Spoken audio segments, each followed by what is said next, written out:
વડોદરાના તાંદલજા વિસ્તારમાં ચોંકાવનારો બનાવ સામે આવ્યો છે। તાંદલજામાં દફન કરાયેલો એક પુરુષનો મૃતદેહ 5મા દિવસે બહાર કાઢવામાં આવ્યો છે। મોબાઈલની તપાસ કરતા શંકા થઈ હતી। પત્નીએ પતિની હત્યા કરી હોવાનો પરિવારે આક્ષેપ કર્યો હતો।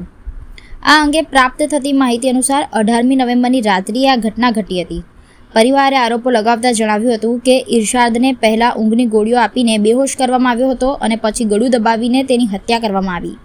મૃતકના પરિવારે આક્ષેપ કર્યો હતો કે 32 વર્ષીય ઇરશાદ વણઝારાની હત્યા તેની પત્ની ગુલબાનુએ મુંબઈ સ્થિત પોતાના મિત્ર તૌસીફ અને અન્યની સાથે મળીને ષડયંત્ર રચીને હત્યા કરી હતી।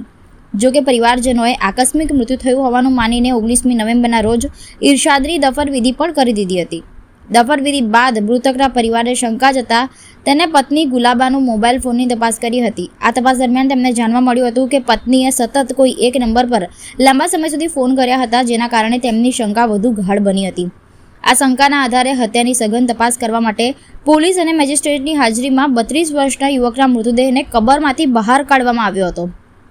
ઇરશાદ વણઝારાનું મૃત્યુ શરૂઆતમાં એક સામાન્ય મૃત્યુ લાગ્યું હતું, પરંતુ પત્નીના ચહેરા ઉપર કોઈ પ્રકારનો શોક ન જોવા મળતા પરિવારજનોના મનમાં શંકા ગઈ હતી, જેથી તેમને જેપી પોલીસ મથકે રજૂઆત કરી હતી।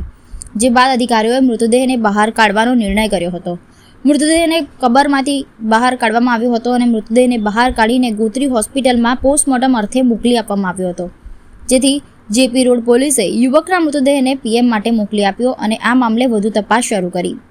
पीएम रिपोर्ट અને આગળની તપાસ બાદ જ આ સમગ્ર મામલે સાચી હકીકત સામે। पूरी घटना सबसे पहले मैं आपको ये बताना चाहता हूँ कि जो घटना हुई है उस घटने को लेकर 12:30 और 1 के बीच में जो घटना हुई है और ये इत्तला हमें दी गई 3:30 बजे, तो वहाँ से भी हमें डाउट होता है, क्योंकि अगर घर में कोई तकलीफ है, कोई समस्या है, कोई प्रॉब्लम है, तो पहले रिश्तेदारों को, भाइयों को कॉल किया जाता है, फोन किया जाता है, बताया जाता है। और ये ऐसा सब कुछ नहीं हुआ। क्यों नहीं हुआ? तो इसमें एक प्लानिंग थी, इसलिए नहीं हुआ। आपके भाई होते हैं? मेरे सगे भाई, छोटे भाई है। हमें पता चला इसलिए तो हमने आपको पहले भी बताया कि इनके कॉल के जरिए से हमें इनको पता चला, क्योंकि डेड बॉडी जिस टाइम पे वहां से उठाई गई, हमारे जीजा के घर ले जाने के बाद भी 5 मिनट के बाद भी उस लड़के से बात हो चुकी और हो रही थी, और कंटिन्यू आधे घंटे में, 1 घंटे में, 2 घंटे में कंटिन्यू, यानी 18 तारीख से लेके उससे पहले भी और 21 तारीख तक बातें होती रही बराबर। तो सारे कॉल रिकॉर्ड इसमें सब आ गए। पुलिस को बुला के डेड बॉडी की वेरिफिकेशन कर रहे हैं और उनका पोस्टमार्टम करने के लिए अभी ले जाया जाएगा। मेरा नाम इम्तियाज अब्दुल करीम बंजारा।